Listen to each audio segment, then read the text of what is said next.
বাংলাদেশের একমাত্র অলরাউন্ডার মেহেদী হাসান মিরাজ, যে ওপেনিং থেকে লো অর্ডার সব পজিশনেই ব্যাট করেছে।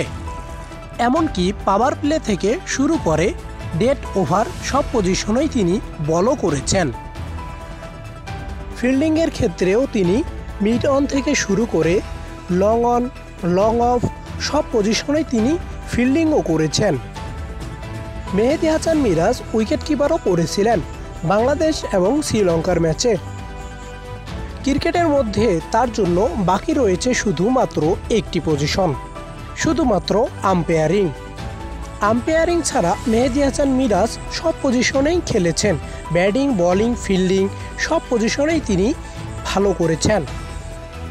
মেহেদী হাসান মিরাজ ছাড়া আর কেউ এমনটি ঘটাতে পারেনি। এমনকি বিশ্ব ক্রিকেটেও মেহেদী হাসান মিরাজের মতো এমনটি কেউ করতে পারেনি।